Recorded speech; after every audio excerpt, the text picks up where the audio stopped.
Boa noite, sejam todos bem-vindos a mais uma edição do programa Estado de Direito, programa de análise jurídica sobre o processo de construção de direito em Moçambique. E hoje temos como convidado o Dr. Jafet Fumo, juiz, vice-presidente da Associação Moçambicana de Juízes, e juntos iremos analisar várias temáticas, mas a primordial será a conferência dos juízes a ser realizada amanhã e, posteriormente, a sessão, a Assembleia Geral, que vai ter lugar no sábado próximo. Doutor, muito obrigado por ter acedido ao nosso convite. É uma honra tê-lo cá à nossa casa. Para além dos assuntos que foram colocados como tema para debate hoje, vamos também analisar, acima de tudo, o acordo político que foi assinado há dias, se não foi ontem ou antes de ontem, pelo Presidente da República, junto dos mandatários dos outros partidos, com assento parlamentar e nas várias assembleias provinciais e municipais. A questão premente aqui para nós e que interessa-nos hoje tem que ver com a questão da administração da justiça, doutor. Diz o Presidente da República que a justiça vai merecer um olhar, a justiça vai ser independente, a justiça vai ter meios. Doutor, cuide de juros quanto a isso. Obrigado, Daniel. Obrigado, MBC, por ter nos convidado para este programa, que é Estado de Direito. E é interessante até a denominação do programa, Estado de Direito, e quanto à questão que coloca, nós, não só a Associação Moçambicana de Juízes, mas a sociedade no geral, os fazedores da comunicação social, a imprensa, já vinham colocando questões que têm a ver mesmo com a independência do judiciário. Felizmente, temos o acordo dentro dos vários aspectos que são colocados. Prevê-se a revisão da Constituição da República, prevê-se destaque para a componente da independência do Poder Judicial e também fala-se de ter havido acordo no sentido de também pensar-se na indicação dos titulares. Bem, o Poder Judicial é independente. Isso é preciso dizer. Os juízes sempre atuaram tendo em conta a independência, a imparcialidade, a isenção. Isso os tribunais têm. É a razão pela qual vem administrando a justiça ao longo desses anos, dentro desse espírito da independência e da imparcialidade e isenção. O que acontece tem a ver com uma relação na componente de funcionamento dos tribunais com o poder político.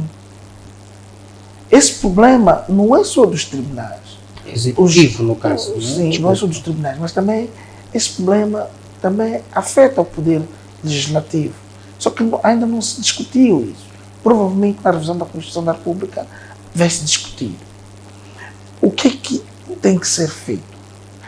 E o que nós estamos a reclamar é que, e sempre exigimos, é que os tribunais devem ter um orçamento próprio, que é aprovado pela Assembleia da República, dentro do espírito da necessidade do Orçamento Geral do Estado. O Orçamento Geral do Estado é único. No entanto, deve-se aprovar um orçamento de funcionamento dos tribunais e ser executado pelos tribunais. É o que nós reclamamos, porque ao longo desses anos todos, quem faz o desembolso dos fundos para os tribunais é o governo. E nós não temos a ciência, por exemplo, daquilo que estão-nos a mandar, se aquilo corresponde àquilo que foi aprovado. Até pode mandar aquilo que foi aprovado, pode não mandar. Não há nenhum mecanismo que obrigue o governo a canalizar coisas. Nós não sabemos o que existe lá. Não temos dinheiro. Um filho, por exemplo, pede dinheiro ao pai quando o pai tem ou não tem dinheiro. O filho nunca sabe se o pai tem dinheiro. O pai pode dizer não tem dinheiro, mas quando tem dinheiro, ele tem prioridades porque quer sanar, resolver naquele momento. Mas quando há independência financeira ou autonomia financeira dos poderes, aprova-se o orçamento do Estado, aquilo que foi aprovado para os tribunais vai para os tribunais. Aquilo que foi aprovado para a Assembleia da República vai para a Assembleia da República. A Assembleia da República ou os tribunais têm uma administração própria que vai administrar o orçamento. A única coisa que essas entidades devem fazer é entregar no final do ano econômico o relatório de execução financeira dos valores que receberam do Estado. Então, as atividades do tribunal, em algum momento, não são executadas porque a resposta que vamos ter sempre é que não há a execução orçamental. Então, como nós não operamos o orçamento, é difícil saber, nós somos coletores de receitas. Quem coleta as receitas diz que não tem. É preciso que haja um mecanismo que nos permite que o Poder Judicial tenha acesso até hoje, mas o mecanismo estabelecido atualmente não ajuda na gestão no dia a dia dos tribunais. Não faz sentido um juiz-presidente no tribunal ir ter com o diretor de Poder Nacional para pedir dinheiro para funcionar. Ou o secretário-geral do Tribunal Supremo ir para as finanças para falar com o diretor nacional da Contabilidade Pública ou do Tesouro a pedir para que o dinheiro seja desembolsado para as atividades do Tribunal Supremo ou para as atividades do Tribunal Superior de Relação. Há aqui o dinheiro ser disponibilizado assim que for arrecadado, isso do ponto de vista de percentagens arrecadadas. A semelhança dos outros pelouros do Estado, que têm essa premissa, não é? Tem essa prerrogativa, na verdade.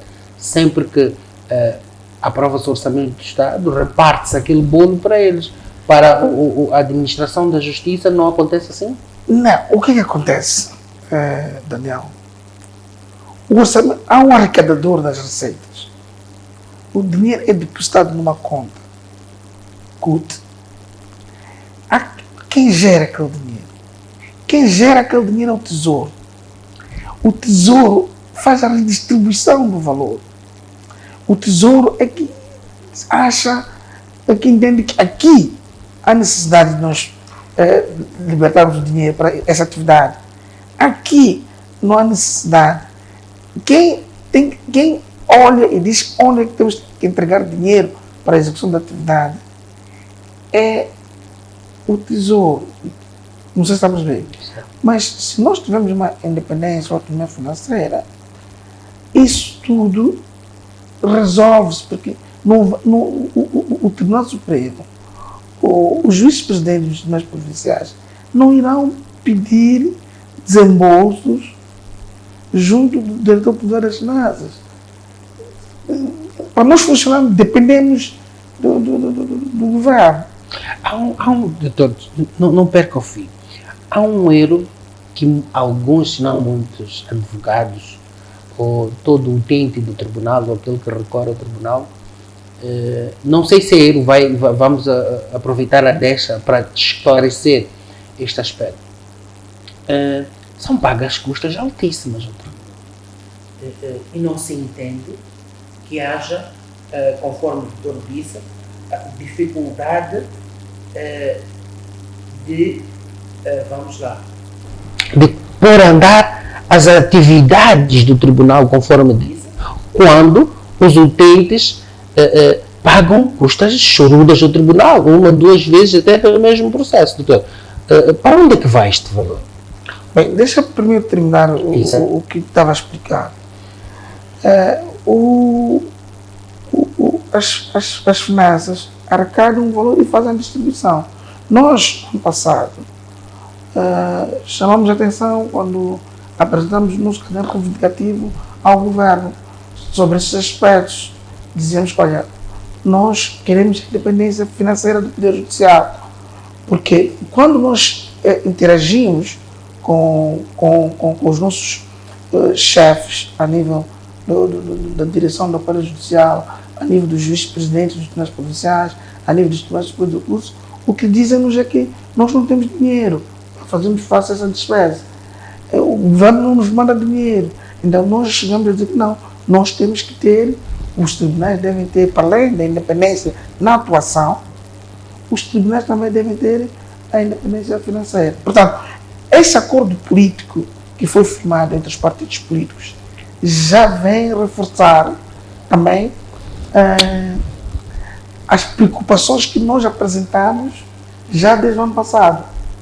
E, portanto, esse acordo político para a Associação Moçambicana de Juízes é visto de boa forma, na componente tocante ao Poder Judiciário, mas também nos outros aspectos também. Porque chama-se aqui o que vai acontecer. Abre-se espaço, Daniel, para refletir-se publicamente. Todos os atores, todos os intervenientes da sociedade civil terão que discutir para achar-se o melhor mecanismo para a independência do Poder Judiciário. Há de haver uma reflexão nacional, onde haver debates, estudos, para ver até que ponto o Poder Judicial deve ficar independente. Sim. Então, os advogados, os jornalistas, já vêm há bastante tempo a dizer que os juízes não são independentes. Já vêm colocando questões, mas o processo, porque o que se coloca é muito mais pelo critério ou pela forma como o venerando presidente do Tribunal Supremo é nomeado, o Sua Excelência Digníssimo Procurador-Geral da República é nomeado. A indicação desses individualidades, entidades, passa por um processo de audição, por exemplo. O Sua Excelência Presidente da República não nomeia o venerando presidente do Tribunal Supremo sem ouvir o Conselho Superior da Magistratura Judicial. O Conselho Superior é ouvido e vai anuir. Mas existe aqui aquela discussão de que, no âmbito exatamente dessa descentralização, de que este deveria ser nomeado pelos seus pares. É isto que está a discutir-se, ou que vai se discutir em debate nacional. O que o debate nacional vai oferecer, em função dos acordos obtidos, é que, vamos ver, qual é o critério, vai se discutir e vai se fundamentar se vamos continuar com o modelo atual, se vamos para a eleição, vai se discutir. Esse é o processo que está a saber. É importante dizer que, desde a construção do Estado moçambicano, este é o único momento que a sociedade é ouvida no processo da construção dessa nação. A Constituição de 1975 foi discutida por um grupo restrito. A Constituição de 1990 foi discutida num clima que condicionava a abertura democrática. Não é? A Constituição de 2004, a revisão, nesse caso, que houve, ela trouxe-nos alguns aspectos, mas que pretendia-se resolver questões da Constituição de 1990. Agora, estas revisões que essa revisão que está a propor agora, que passa por um debate público, eu quero que vai trazer um momento histórico de um novo constitucionalismo diferente. Veja que vamos tocar muito nas questões das instituições do Estado. Portanto, é mais ou menos isso. Há uma questão que coloca o Daniel, que tem a ver com as custas que os tribunais cobram e que são altíssimas. Olha, as custas, a justiça é cara. De facto. Em toda a parte do mundo, a justiça é cara. De facto. Os serviços judiciários pagam essas custas que são pagas no tribunal. O dinheiro que os tribunais cobram não é para os tribunais, é para o funcionamento do próprio Estado. As custas, uma parte do valor vai para a parte monumental, uma parte vai para o funcionamento dos tribunais, uma parte vai para o orçamento do Estado, uma parte vai para a ordem dos advogados. Diga-se de passagem, uma parte ínfima. Não, mas essa partinha é pequenina, aquilo vai se dividindo pouco a pouco ali. E, portanto, a participação monetária é muito mais posto, não é grande coisa. Não é? E todos os setores, todas as instituições que arrecadam receitas, têm a componente de participação monetária, não é só nos tribunais. Todos os arrecadadores de receitas está previsto uma componente da participação monetária para os arrecadadores. Então, os tribunais também têm essa parte. Mas isso não responde, e nem chega, nem vai, mesmo que se diga que os tribunais vão funcionar em função das custas, não chega. Os serviços da justiça exigem muito, que o que se cobra é insignificante. É insignificante. Doutor, relativamente aos desafios que está colocado, que gostaria de ver, tem essa esperança, pelo menos eu que percebo, de que possam vir a ser resolvidos através deste debate nacional que houve aprovação do acordo e aparenta ser uma realidade. Tem fé que grande parte dos desafios, alguns dos aqui elencados, mais outros, possam se ver resolvidos com este debate e esta descentralização do judiciário acima de tudo? Nós estamos num contexto político muito interessante, em que há uma necessidade de, doravante, evitar-se os conflitos pós-eleitorais. Há uma necessidade de construir-se um novo Estado.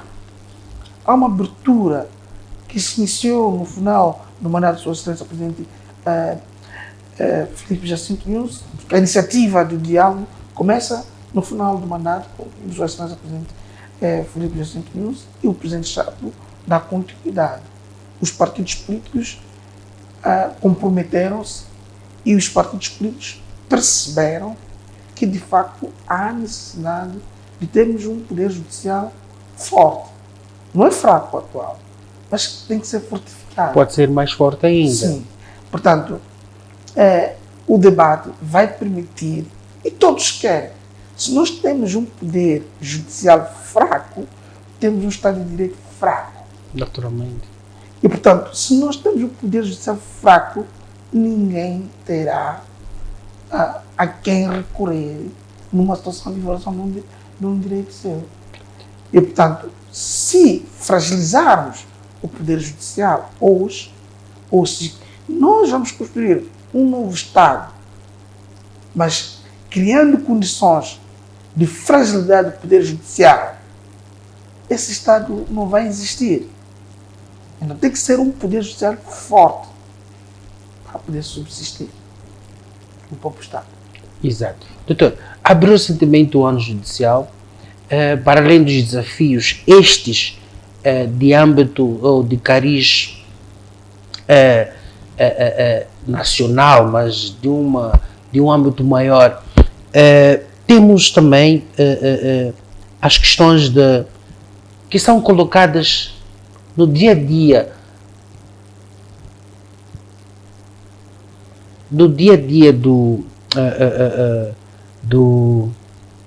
da função ou da administração da justiça. Doutor, contudo, vou pedir para fazermos o nosso primeiro intervalo e esta questão será feita dentro de instantes. Terminamos o nosso primeiro bloco Voltamos dentro de instantes. O nosso muito obrigado.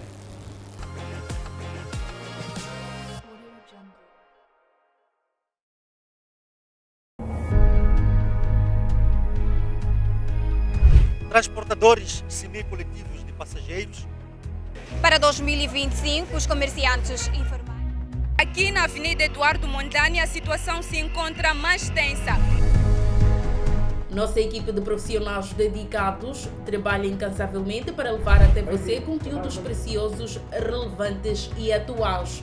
Somos mais que uma televisão. Somos uma ponte entre você e o mundo, conectando histórias, promovendo conhecimento e inspirando mudanças. Para nós, a informação é primordial.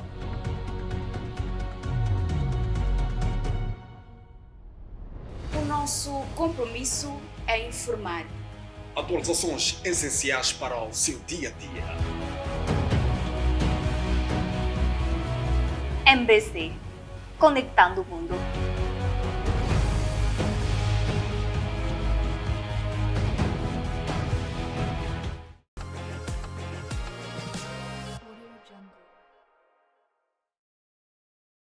Saudações, sejam bem-vindos à segunda parte do programa Estado de Direito.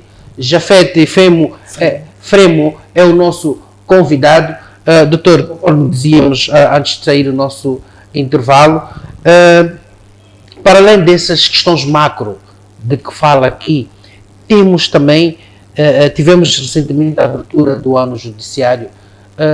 Que desafios se colocam para este ano, efetivamente, após a abertura do ano judiciário?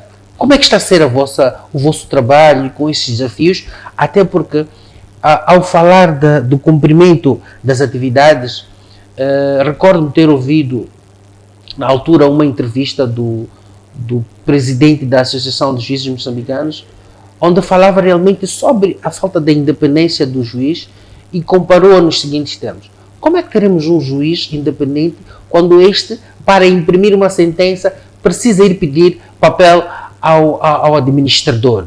É uma temática que também coloca-se neste âmbito de que estamos a falar dos desafios do judiciário e que poderá ser ultrapassado agora com esta descentralização? Bem, Daniel, o que se pretende é que tenhamos a independência financeira ou autonomia financeira do Poder Judiciário. Muitos problemas que se colocam, queremos acreditar que com a independência financeira do Poder Judicial Poderão ser ultrapassados. Ser ultrapassados, sim. Agora, há de facto esses problemas. Temos problemas de falta de tudo nos tribunais, mas mesmo assim funcionamos.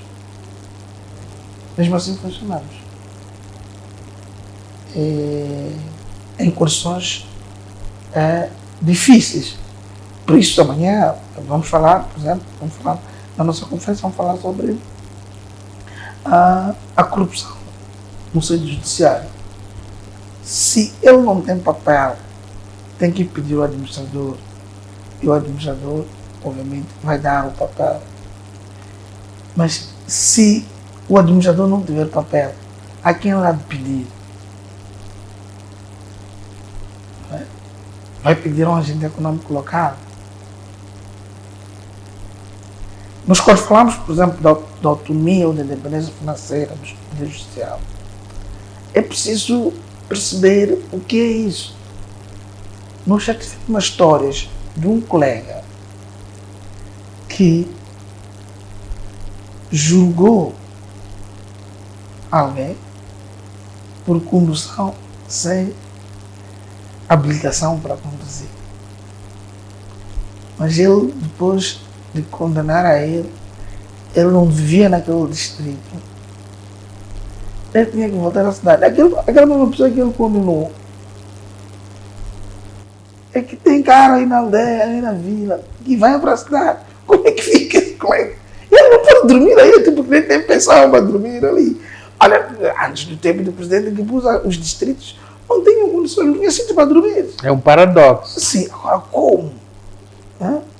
Naqueles anos. Então é preciso criar condições, não é? Necessárias para que o juiz não passe por isso. Ele julgou, até condenou a pessoa, mas depois tem que voltar no transporte dele. Então, a autonomia financeira, a independência, esses são os grandes desafios que o poder judicial tem por resolver, que o Estado tem que perceber que devem ser resolvidos. Doutor, são vários desafios e vou falar de mais dois que são permitidos explicar para o povo moçambicano sobre em que estágio se encontra. O primeiro tem que ver com o calendário, ou o calendário reivindicativo que a Associação dos Juízes ou os juízes, a quando da ameaça da greve, este aqui é o termo real, submeteram ao governo. Entretanto, quase às vésperas do início da greve, houve um comunicado onde os juízes informaram ao povo moçambicano: não, há perspectivas, vamos adiar para uma fase futura, não havendo entendimento. Até que ponto foram cumpridas as reivindicações, doutor, para que não houvesse a greve? Bem, naquela altura, a Assembleia Geral decidiu que vamos suspender porque houve uma abertura, não é? Houve uma abertura do governo em discutirmos os aspectos. E foi-se discutindo, até hoje está a ser discutido. A questão que nos referimos, que estamos a discutir agora, que foi o acordo de ontem, reflete necessariamente sobre estes preocupações que nós apresentávamos antes até das eleições. Nós viemos a discutir essas questões antes das eleições. E nós estávamos cientes que o que nós pretendíamos naquele momento passava por alguns aspectos da revisão da Constituição da República. Portanto, são questões profundas que devem ser discutidas. Então, os juízes, obviamente os juízes são juízes, os juízes perceberam, no caderno reivindicativo, eles perceberam que era necessário um compasso de tempo para poder resolver. Aquele governo que estava no fim do mandato, algumas questões não ia conseguir resolver. Agora, o que tem que acontecer agora é resolver-se questões fundamentais. Nós, quando apresentamos o caderno reivindicativo, não falamos, não íamos por causa do ATSU. Não. A ATSU fazia parte e faz parte, mas são várias questões. Tens problema de segurança dos magistrados, tens problema de assistência médica e medicamentosa dos magistrados, tens problemas de habitação, não é? Tens, quando nós falamos de segurança, os juízes, a maioria dos juízes não tem proteção pessoal, não é? Os juízes vivem, como eu já trabalhava no distrito, e giram por todo o país. No fim da sua carreira, o juiz não tem casa para ir dormir. Ele viveu durante muito tempo na casa do Estado. Um juiz que sai daqui vai trabalhar em Marupa, começa a trabalhar em Marupa, trabalha 5 anos em Marupa, depois sai de Marupa, vai para Lixinga, trabalha. Ele é natural de Escola ou Chibuto, começou a trabalhar em Marupa, ele quer construir casa em Marupa. Eu não conheço alguém que conseguiu construir uma casa a viver, então, a construir distante. Ele não quer ver em Marupa porque ele acha que quer construir a cadeira em Chibuto. Ele vai em 30 dias controlar a obra. É humanamente impossível. É humanamente impossível. Durante esse todo tempo vou trabalhar em Chimbunila ou em Lixinga. Durante Chimbunila, Lixinga quase a mesma coisa. Está lá mais de 10 anos. Depois é transferido para um tribunal de relação de Nampula ou da Beira. Fez 15 anos na província de Miança, mais um tempo na Beira, em Nampula ou Maputo. Qual é o tempo que ele tem para construir casa? Mas depois, quando ele depois vai reformar ou vai jubilar, ele não conseguiu construir. E não tem subsídio como é que é um subsídio que é pago aos outros poderes, que é o subsídio de reinserção social. Ele viveu durante toda a vida sem, mas depois não teve. Então são problemas sérios, Adriano. Doutor, coloca-nos uma questão, a reflexão também é importante, que tem que ver com a carreira dos juízes, doutor. Quando fala de alguns que têm esta prerrogativa de reinserção social, no entanto, ele não deslocou-se, diferente do juiz que passa grande parte de sua carreira fora daquilo que é o seu habitat habitual. Doutor, como é que está o processo de crescimento do juiz no judiciário? A carreira do juiz, como é que é vista pela Associação Moçambicana dos Juízes? Olha, o que eu vou dizer, vou ser sincero, é que os juízes já não têm carreira no Estado da Sul. Os juízes estão numa situação precária. Daniel. Os juízes, a Sul vem misturar tudo. Os meus colegas que estão a iniciar as funções nos distritos são considerados técnicos superiores. Hoje, eu como já trabalho no distrito, quando converso com os meus colegas hoje, queremos saber quanto é que você está a receber. Ele recebe metade do que eu comecei a receber em 2011. Hoje, passado cerca de 14 anos, aquilo que eu ganhava em 2011, o meu colega que está a trabalhar, que está a entrar hoje no distrito, ganha metade. Isso não é justo. O custo de vida de 2011 para hoje Quadruplicou, se não muito mais. Sim. E como é que nós queremos subsistência desses juízes? Como é que quer-se combater a corrupção? Combater a corrupção. Os juízes, por isso que nós nos preocupamos com essas questões de ética, debatemos a corrupção no judiciário e abrimos espaço para os colegas perceberem que a corrupção não é a solução, não é? E, portanto, vamos combater a corrupção e vamos trabalhar em parceiros independentes, mesmo com as dificuldades que nos são colocadas. Pode parecer que seja provavelmente alguém que quis testar o Poder Judiciário quando faz esse tipo de coisas. Doutor, conforme disse de início, estamos num programa que versa sobre a construção do Estado de Direito. Acredita, com todos os desafios aqui colocados, com a corrupção que enferma o vosso conselho, aos juízes, ou a vossa classe de juízes, acredita que tem conseguido alcançar este desiderado de construção de um Estado de Direito? Olha, os juízes são um exemplo em Moçambique. Isso eu tenho que dizer com muito orgulho. Com muito orgulho. Os poucos casos que tivemos de colegas que envolveram-se em atos de corrupção foram sancionados. Foram sancionados disciplinarmente. Alguns chegaram ou chegam a responder processos criminais. Portanto, e as penas que são aplicadas aos juízes, por isso que nos preocupamos como associação em discutir questões de corrupção, são pesadas. O que acontece com um funcionário, o que assistimos aqui, vimos nas televisões, nos jornais, houve desvio de fundo na sessão X, houve desvio de fundo no sítio X. Nos tribunais não se fala disso, porque há muita disciplina. Mas é porque não acontece? Os casos que acontecem e são detectados, há sempre sanção. É por isso que nós nos preocupamos em discutir com os colegas essas questões dia após dia, para evitarmos ter casos dessa natureza. E as sanções são proporcionais? Quando um juiz envolve-se em atos de corrupção, a pena é de expulsão. Diferentemente de funcionários públicos, quase todos, Quantos funcionários públicos foram encontrados em uma situação de corrupção que estão a trabalhar? Podemos fazer um mapeamento.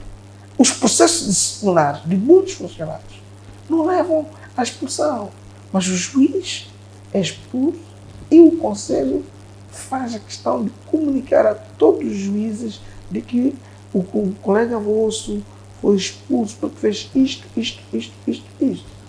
E todos os juízes tomam conhecimento. Portanto, o indivíduo que perde emprego destrói-se uma família, destrói-se tudo, por questões que podem ser limitadas. O investimento do Estado feito sobre esta pessoa. Também, portanto, quando se diz que há corrupção, o grande problema, fala-se de corrupção, mas depois não trazem por cima ou não denunciam que nós cometemos corrupção com aquilo ou com aquilo. Mas também, digo uma coisa, a corrupção no judiciário a acontecer só pode acontecer também com advogados que não estão à altura de perseguir a justiça. Ou, se não for com o advogado, ou o Ministério Público também não está em altura de perseguir a justiça. Porque, se houve corrupção e tomou-se uma decisão ilegal num processo, o advogado ou o Ministério Público que está a atuar no processo deve impugnar a decisão do juiz. E há mecanismos legais para isso. A impugnação. Um indivíduo que seja corrupto, ele não vai conseguir corromper um juiz do distrito ou um juiz de província e corromper no Tribunal Superior do Curso e corromper no Tribunal Supremo. Tem que ter muito dinheiro para isso. Portanto, aqui há algum problema. Ou é problema da outra parte, que também está a consentir a corrupção. Porque se há corrupção, há que atacar aquela decisão. Se entendeu que há corrupção. Mas não faz sentido dizer há corrupção, depois denuncia, não denuncia, tudo diz que há corrupção. Mas nunca traz as provas, não é? Para nós chegarmos à conclusão de que houve corrupção. Talvez os que dizem que há corrupção são esses mesmos que cometeram o que foram corromper os juízes, mas que depois não denunciam. Como é que ele diz que há corrupção e depois não denuncia e depois, quando se for outra parte, não impugnou para fazer decair aquela decisão daquele juiz corrupto? Não temos. Talvez não tenha, por vezes, que ver com falta de prova. Não é aí. Porque se tivéssemos corrupção, na verdade, até os casos que nós tivemos dos colegas que foram expulsos na magistratura, era bom dizer isso, foram por questões de gestão imprudente, não danosa. São um dos juízes que tiveram processos disciplinares, acabaram sendo expulsos, foi porque o juiz descuidou-se da gestão do cofre, por inexperiência e tudo mais, acabaram sendo expulsos, outros por uma questão mesmo de não terem noções claras de como é que as coisas funcionam. E acabaram, mas isso acontece normalmente com os outros funcionários públicos que fazem uma gestão, há um desvio de aplicação. E não pelo envolvimento direto na corrupção. Sim, os casos não no envolvimento direto. São poucos casos. Mapeando eu não encontro. Mapeando não vamos encontrar. Então, o que nas demais instituições, isso é óbvio, indivíduos foram presos, flagrantes e tudo mais, e depois voltaram a trabalhar. Doutor, duas questões que vou fazê-lo e gostaria que respondesse de forma sucinta, direta se possível, porque são ambas prementes e não tenho como não fazer. Sobre a subvenção monetária concedida pela agência espanhola no âmbito do combate à corrupção, diríamos que está a surtir algum efeito, tendo em conta este debate que estamos a ter sobre a corrupção no judiciário? Sim, nós temos a ICID é parceira da Associação Moçambicana de Juízes, não só da Associação Moçambicana de Juízes, e de outros atores do Judiciário, a Ordem dos Advogados, a Associação Moçambicana dos Magistrados do Ministério Público, dos Conservadores, apoia-nos nessa componente. E uma das coisas, essa conferência que vamos organizar amanhã, é fruto da parceria que temos com a agência espanhola. Mas os objetivos do apoio em si, a quantas tem diminuído a corrupção? De que forma tem se evidenciado esta diminuição da corrupção? Porque acredito que o escopo, o objetivo é exatamente este. Sim. Olha, doutor, eu digo o seguinte, fazendo um mapeamento, fazendo um estudo das deliberações do Conselho Superior do Magistrado Judicial que temos nos últimos 5 anos, não vamos encontrar nenhum juiz que foi expulso por corrupção. Creio eu. Mas há, por isso que eu digo, gestão imprudente de alguns colegas, e não tantos. Agora, nos outros setores, como digo, é possível ouvir que houve corrupção ali, houve aquilo. É que as questões que têm a ver com corrupção são questões muito complexas. Quando alguém vem e diz que os juízes são corruptos, ou há corrupção no judiciário, e depois não prova, ou se não prova, mas diz que há corrupção, por que quando tomou conhecimento desse ato não desencadeou mecanismos? Doutor, última questão mesmo. O nosso tema é bastante interessante. As questões são tantas que vamos deixar algumas sem resposta. No entanto, acreditamos que poderemos ter uma oportunidade. Doutor, temos amanhã a conferência dos juízes moçambicanos. É um momento de grande festa para vocês como juízes ou para a classe de juízes, mas também é um momento de reflexão para avaliarem-se e analisarem os aspectos menos positivos, mais conseguidos, os desafios que são colocados. Quais são as expectativas dos juízes para esta conferência, doutor? Bem, amanhã é o dia em que nós vamos ter a conferência. Teremos vários temas, vários painéis. As questões relativas à corrupção e à ética no judiciário são questões que nós temos que discutir no nosso dia a dia. E, portanto, vamos fazer de novo um refreshment daquilo que nos era dito no Centro de Formação Jurídica Judiciária, na componente da ética, não é? E vamos todos sairemos, digo, mas munidos de experiências e de conhecimentos e dos perigos que existem num contexto ou no campo da corrupção. E sairemos lá fortificados e prontos para atuarmos, e prontos para combatermos a corrupção, e prontos para não sermos corruptos. Esta que é a grande expectativa dos juízes quando da realização, isto é, amanhã, para a realização ou durante a realização da conferência dos juízes. Doutor, conforme eu disse anteriormente, são vários temas por discutir. Infelizmente o tempo é muito curto e nos foge e é escasso. Antes de mais, agradecer por ter acedido ao nosso convite. Foi uma honra tê-lo aqui na nossa casa. Acreditamos que oportunidades para voltar não faltarão. Despedimos-nos prometendo voltar numa próxima oportunidade. Agradecer aos nossos telespectadores pela atenção dispensada, informá-los que podem apreciar ou aceder ao nosso programa através das plataformas digitais Facebook, YouTube, Instagram, também pelo canal 352 da TV Cabo. O nosso muito obrigado, até já.